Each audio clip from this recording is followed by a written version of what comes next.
Allez, salut Kiki, aujourd'hui nous avons une boîte à ouvrir, une toute petite, et nous avons un Traxxas Sledge de plus. Ceci est un cadeau de Gilles Boutel. Et là le gars, non c'est bien. Oui, c'est pas un cadeau, effectivement, c'est le sien. Donc, tonton Gilles, qui est un breton exilé à La Réunion. Donc c'est un bretignon ou un réunionnais. C'est fait un petit plaisir puisque ce colis nous vient directement de chez Modelbau Lindlinger en Autriche. Lindlinger.at. Là. Oh, il m'a montré l'adresse. Oui, c'est mon adresse au cas où. Si tu as envie des dons. Du rhum arrangé, du rhum brun arrangé, des barres protéinées, de la viande séchée. C'est ici qu'il faut envoyer. Donc Raymond, R-E-Y-M-O-N-D, prénom Marc, 7 rue des Érables, 68 510, Sirens, Frankreich, donc France. Regarde le prix, 689 €, et c'est lindlinger.at. Il n'y en a plus absolument partout dispo, hein. C'est des restes des promotions de Noël. Traxxas avait mis en place des promotions à Noël et avait affiché effectivement 150 $ de remise sur les Sledge, 200, 250 sur les X-Max et XRT, etc., etc., qui n'ont pas été répercutés en France. Ce n'est pas la faute des boutiques, ils ont fait ce qu'ils pouvaient. D'accord? Et donc, il est un des nombreux qui a réussi à en choper un encore. Il en reste peut-être quelques-uns qui traînent à droite à gauche. Tu n'auras peut-être pas forcément la couleur que tu veux.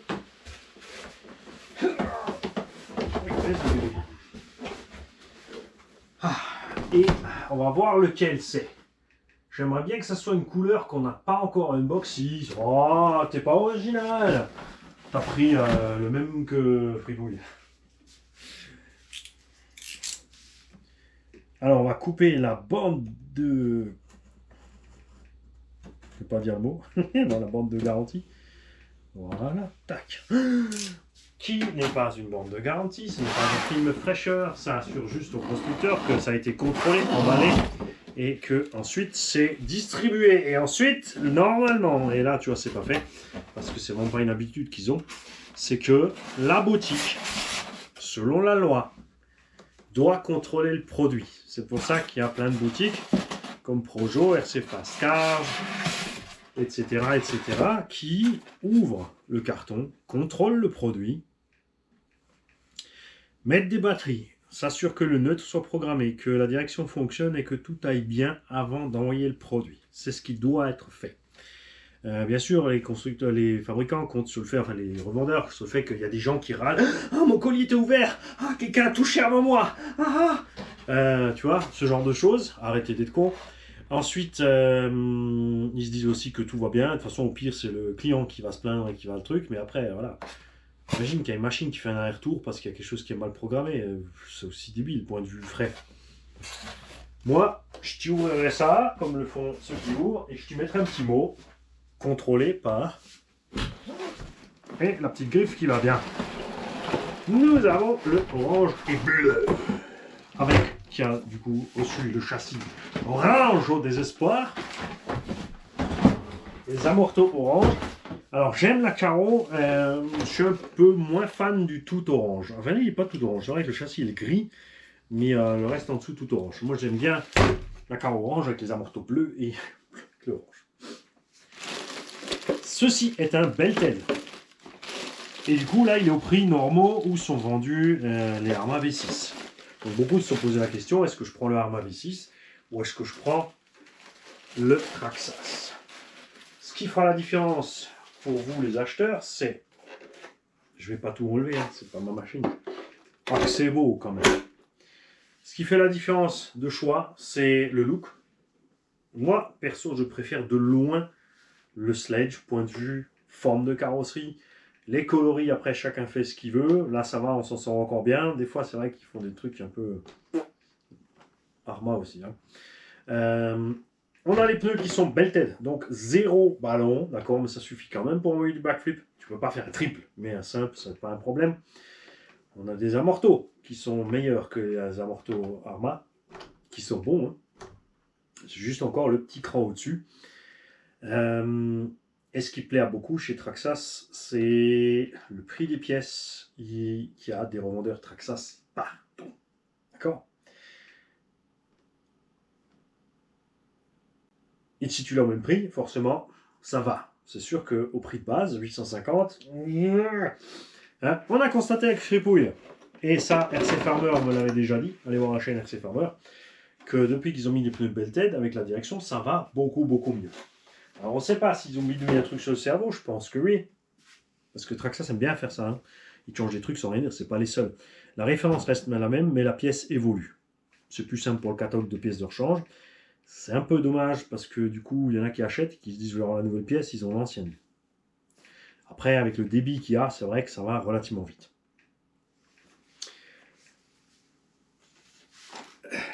Gilles s'est trouvé un petit terrain bien glissant, sablonneux, bien plat, où il a envie d'un engin qui puisse bombarder, qui soit endurant pour faire les dérapages et compagnie. À prendre en compte, bien sûr, qu'à La Réunion, il fait chaud. Donc, nous allons faire le nécessaire pour que cet engin ait moins chaud. On va installer un ventilateur là-dessus de PC, un plus haut, évidemment. Eux, ils ont fait une empreinte 30-30, donc c'est un peu touillon parce que ça correspond à rien. Donc, on va mettre ici et là des cales pour rehausser. On va mettre une plaque et le ventilo un peu plus gros par-dessus. D'accord? Éventuellement, mais ça, je laisserai faire Gilles. Je vais lui filer un deuxième avec pour faire ce qu'on a fait parce que c'était hyper efficace. Vous l'avez vu sur le hot rod. C'est de mettre un ventilo dans la carreau qui va pouvoir envoyer de l'air de l'extérieur à l'intérieur pour évacuer l'air chaud. Évidemment, quand on est à l'extérieur à 30-40 degrés, tu ne refroidis pas des masses, mais tu peux au moins évacuer l'air chaud et garder la température à un minimum sous contrôle. Et avec deux gros ventilos comme ça devrait aller. Nous allons installer des ventilateurs 24 volts, ce qui permettra évidemment de faire uniquement un shunt ici au niveau de ces prises. On va lui remplacer les prises aussi. Je ne sais plus si on en avait parlé, Gilles. Tu peux me dire ça dans les commentaires, quelle prise tu veux que j'installe sur ton Vario. Alors il y en a plein qui vont dire « Oh, si tu changes les prises, tu n'as plus de garantie !» Mais si tu dessoudes proprement et que tu ressoudes tes prises d'origine, si tu devais avoir un problème de garantie, ce qui est quand même devenu moins fréquent avec cette nouvelle génération de VXL6. Perso, j'ai aucun nouveau VXL6 qui a lâché, donc ça va. Le moteur, j'en suis très content du sled, hein, je l'ai dit 1000 fois déjà, c'est une brute, il marche d'enfer. Donc tout va bien. Comme ce sera un terrain glissant en sable et en terre, on a la puissance qui pourra évacuer tranquillement, ça va glisser des 4 fers. Ça, c'est pas mal pour la transmise, bien évidemment.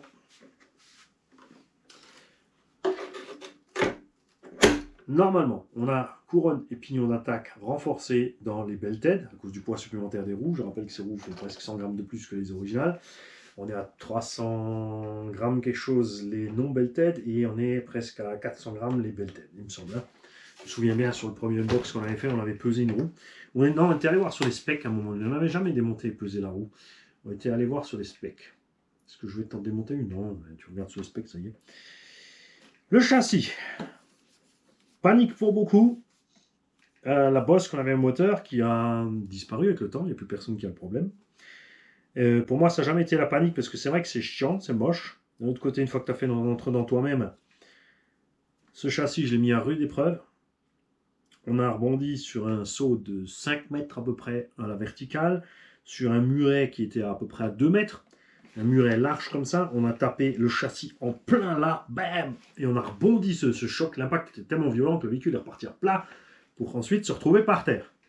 Donc vraiment, boum, boum. Avec des températures glaciales, l'engin a tenu bon. Et c'est ce qu'on aime. Ces triangles sont d'enfer. Tu peux casser des axes ici en 12, 9, en 2, en 3. Le triangle, il ne bronche pas. C'est génial. J'ai pas encore cassé ni de porte-fusil, ni de chape, ni rien du tout. Les roulements sont surdimensionnés au niveau des roues à l'intérieur et au niveau des diffs aussi. Maintenant aussi, bien sûr, sur les Arma, sur les V6, mais toujours pas sur les diffs. Ça, c'est le point fort. Les dents de diff plus grandes, les roulements plus gros. de cet engin. Il est un peu plus lourd, malgré qu'il ait une cage complète à l'intérieur. Mais pas tellement que ça, parce que Traxxas, dans ce domaine-là, ils sont bons. On va donc faire ces petites modifs, potons, et on va lui envoyer sa machine. J'ai l'impression qu'ils ont touché le setup des suspects aussi par rapport aux premières versions. Ça me paraît un peu plus ferme. Moi, je peux plus comparer, j'ai déjà changé. T'as déjà les autres ressorts dessus, Mani? Bah oui, c'est vrai. C'est vrai, c'est vrai.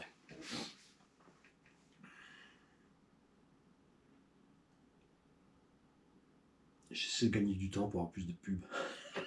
Je rigole. J'y vais, c'est tout pour aujourd'hui. Quoi, c'est tout? Bah ouais, c'est comme ça.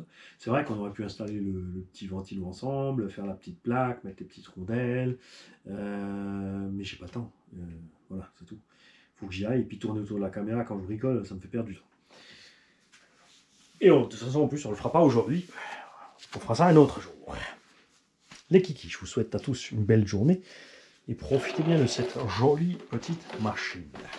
Hein, que c'est beau quand même cette affaire. Hein? Et une pensée pour nos amis des îles. D'ailleurs, encore une fois, je le dis dans toutes les vidéos, mais j'arrêterai pas de le dire. Je trouve ça dégueulasse que ces îles qui sont françaises se retrouvent à avoir des surtaxes sur les produits qu'ils achètent. C'est du grand n'importe quoi, ce n'est absolument pas justifié. Et il est grand temps que ça cesse. Parce que de toute façon, c'est pas une fortune. Hein. C'est pas ça qui va nous sortir du trou de 300 milliards d'euros de dette dans lequel on est. Merci, président. Il n'y a pas que lui, hein. Ça a commencé il y a longtemps. Ça a commencé à Mitterrand. Lui, il a dilapidé l'argent parce qu'il y en avait plein. Il a fait du social à gogo pour bien rester en place, pour être le roi de France pendant 21 ans.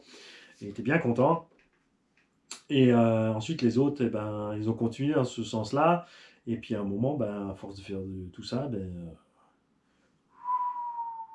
on s'est enfoncé. Et là, on en a les derniers. Ah, les travailleurs, il n'y a pas d'argent. 50 milliards pour la guerre en Ukraine. Ouais, c'est bon, allez, vas-y. Où est-ce qu'on va?